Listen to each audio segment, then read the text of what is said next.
My insane girlfriend drunkenly confessed to my friend that she is pregnant by her ex and plans to make me take care of the baby. He told me, and I broke up with her. So she went insane. One night at a party, my girlfriend Sophia had too much to drink, and she confessed a crazy secret to a friend of mine. She told him that she had been secretly hooking up with her ex behind my back and that she was pregnant by him. My friend said that as soon as he found this out, he went to find me to tell me. She also said that she planned to make me withdraw from college to help support her and the baby. I had just received my acceptance letter from my dream college, and hearing this was a kick to the gut. I felt heartbroken. I planned to do so much with this girl. We had been together since sophomore year, and I wanted to marry her after I graduated. Hearing this, I almost couldn't believe it, but then I remembered back to senior year. She often talked about how serious we were getting and how our parents loved us together. But Sophia said that she wanted to explore the world and try new things before she settled down with someone. She would often ask me if I felt like we were rushing into things too quickly, and I didn't think so because we had been together for 3 years by then. I never knew what she meant at the time. I told her that we could always travel together, but now I could see she meant she wanted more experiences with other people. In senior year, we had an incident where I saw her phone as she was sitting next to me. I saw she was texting Brendan, her ex-boyfriend. I asked her why she was texting him, and she replied that they dated back in freshman year, so she didn't think much of it. She described them as only having had puppy love. But we got together in sophomore year. I told her that I didn't feel comfortable with her texting him all the time because I feared that it would hurt our relationship, but she said that she'd been here for 3 years, that she wasn't going anywhere. I allowed her to continue talking to him, but a few months later, she started asking if they could hang out together. I really didn't feel comfortable with that, but I again allowed it because I was going away to college soon and knew that we'd have to trust each other. Fast forward to today, and he's the same guy that got my girlfriend pregnant. And she expected me to raise the child and take care of her. The next day, my head was still spinning. I was so in shock, hurt, and confused.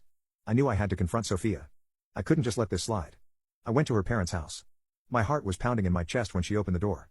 She looked surprised to see me, but she looked a bit guilty. I guess she remembered what she had said the night before. We sat on the couch. I addressed what she had said the night before. She immediately denied that she had said that to my friend, claiming that she thought it would be a funny joke while she was drunk. Neither of us found it funny. I told her to prove to me that it wasn't true and pulled out a pregnancy test that I had bought from the store before I came. Her eyes widened with shock when she recognized what I had. I told her if she couldn't take the test, then we couldn't work out. I knew in my heart that I still wanted to be with her, but I knew in my head that I couldn't be with her after she cheated on me with her ex. She lied to me and wanted to put my dreams aside to support her.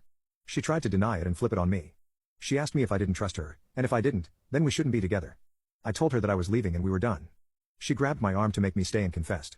She said she was a few weeks along and that it was an accident. She only did it one time, and she wanted me to be the father since I was a better person.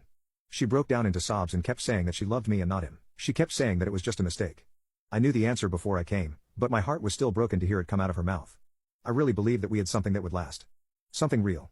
I left that day, but her calls and texts over the next few days didn't stop. It hurt having to watch her face light up on my phone screen and having to ignore it for my own sake. After she saw that I wouldn't respond to any of her calls and texts, she showed up at my parents' house. My mom answered the door, and she held her head down in shame. She asked for me, and I walked down the stairs to see her. I asked her what she wanted, and she said she just wanted to talk. I agreed and told her that after this talk, she'd have to promise to leave me alone. She agreed, and we went to my room. As soon as she sat on the bed, she burst into tears again, saying she felt scared and alone and begged for me back. I told her that I just wanted one thing from her. She asked me what it was, and I asked her for a paternity test on the baby. Because if it did indeed come back as mine, I'd be willing to take care of the child. However, I would still not be with her. She piped up, asking me why that was the case. I was in utter disbelief. I had to explain to her that the reason I wasn't going to be with her, regardless of whether the baby was mine or not, was because she cheated on me with her ex-boyfriend. It was only one time, she said. Yeah, that one time was my black swan event. Like it or not, I can never see you the same way again. Before I left her, I wanted to make sure she wasn't carrying my child because my dad always taught me that no child deserves to be raised without a father. I think she was under the assumption that I would take her back if she did the test, because at that moment, she dried her tears and began smiling, saying she would do it tomorrow morning. I explicitly told her that that didn't mean we were back together, but her delusions got the best of her. She was convinced that since I allowed her to talk to me, we were back together. I honestly have no idea how she even managed to extrapolate that from what I had told her, but nonetheless, the next day, she took the test and the doctor sent it off. They told us that it would be a few weeks before they would get the results. And in the meantime, she tried to hang out with me and would often call my phone about things that didn't pertain to the baby. I told her that I would care for her until I knew the results, and she took it a few steps too far. She would often show up at my house unannounced and even tried to get intimate with me. If you are liking it, follow us for part 2.